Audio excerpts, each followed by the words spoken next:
Hola, hoy vamos a echarle un vistazo a una de las estructuras más increíbles y, la verdad, más importantes de la biología, las membranas celulares. Podríamos decir que son como las heroínas silenciosas que definen literalmente la frontera entre la vida y, bueno, todo lo demás. A ver, pensemos en algo. ¿Qué es lo que impide que una célula simplemente se desarme? ¿Cómo decide qué puede entrar y qué tiene que salir? Pues la respuesta a esta maravilla de la ingeniería natural es justamente la membrana celular. Así que vamos a meternos de lleno a ver cómo funciona. Es útil pensar en la membrana no como si fuera una pared de ladrillos, sino más bien como una piel activa e inteligente, porque no solo separa a la célula de su entorno, sino que además crea compartimentos adentro. O sea, el núcleo y los demás organelos existen gracias a ella, permitiendo que la vida se organice de una forma súper compleja. ¿Y de qué está hecha esta piel? Bueno, su componente principal son los fosfolípidos, unas moléculas que son una verdadera pasada con una propiedad casi mágica que les permite construir la mismísima base de cualquier membrana biológica. La palabra clave aquí es esta: anfipático. Suena complicado, pero solo significa que tiene como una doble personalidad. Por un lado, una cabeza a la que le encanta el agua, es hidrófila, y por otro, un par de colas que la detestan, que son hidrofóbicas. Y esta dualidad, créanme, lo cambia absolutamente todo.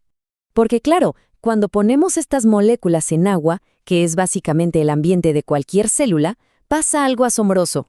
Para proteger del agua a sus colas, que la odian, se organizan solitas.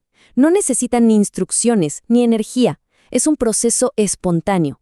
Y el resultado de esa organización es una estructura de doble capa, lo que llamamos la bicapa lipídica. Las cabezas, que aman el agua, quedan mirando hacia afuera y hacia adentro donde hay agua, mientras las colas, que la repelen, quedan bien escondiditas en el medio. Y esto es el fundamento de todas y cada una de las membranas del planeta. Es una solución brillante. Ok, entonces ya tenemos una barrera. Pero, ¿es algo estático como una muralla o es algo más dinámico? Esta pregunta es clave porque nos lleva a una de las propiedades más importantes de la membrana. Es que la membrana no es sólida, se comporta como un fluido. Y su fluidez, o su viscosidad si lo queremos ver así, depende de las colas de los fosfolípidos. La mejor analogía es pensar en aceite de oliva versus mantequilla fría.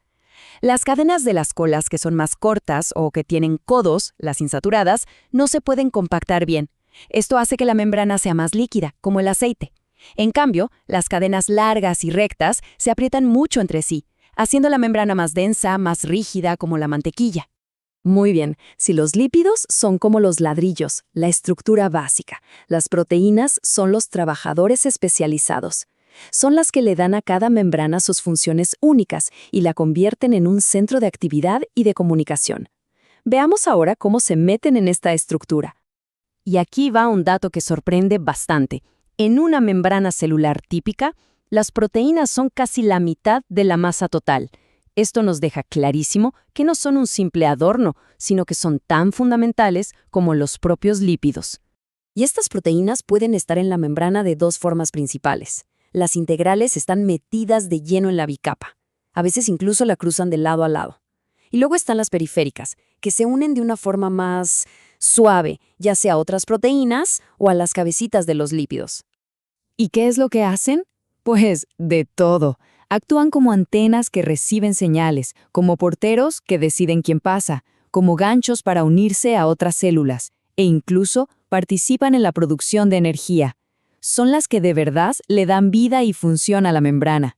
Entonces, a ver, tenemos un mar de lípidos que se mueve y un montón de proteínas que trabajan sin parar. ¿Cómo es que todo esto encaja? Pues por suerte, hay un modelo súper elegante que lo explica a la perfección. Nos vamos a 1972.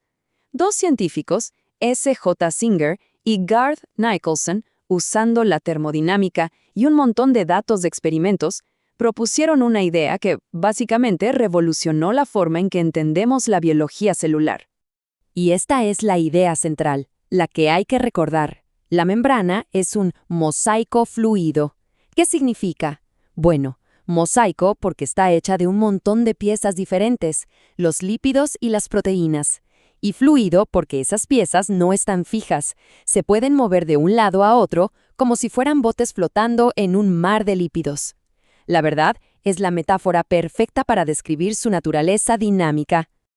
Ahora que entendemos la estructura, veamos cómo esa estructura le permite hacer una de sus chambas más importantes, ser el portero selectivo de la célula. La bicapa de lípidos, por sí sola, ya es bastante selectiva.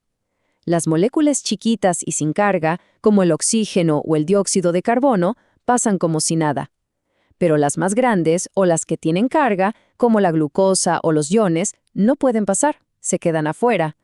Entonces la pregunta es, ¿cómo le hacen para entrar estas cosas que son vitales?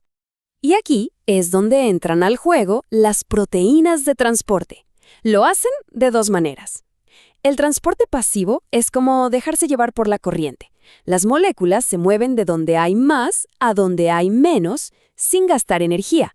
Pero el transporte activo es como nadar contra la corriente. Bombea moléculas hacia donde no quieren ir. Y eso, claro, requiere un gasto de energía, normalmente en forma de ATP. Y el mecanismo es una belleza. La proteína transportadora es como una puerta giratoria súper específica. Primero, la molécula que quiere pasar se le une. Esto hace que la proteína cambie de forma, como si girara. Y finalmente la molécula se suelta, pero ya del otro lado de la membrana. Es un proceso increíblemente preciso.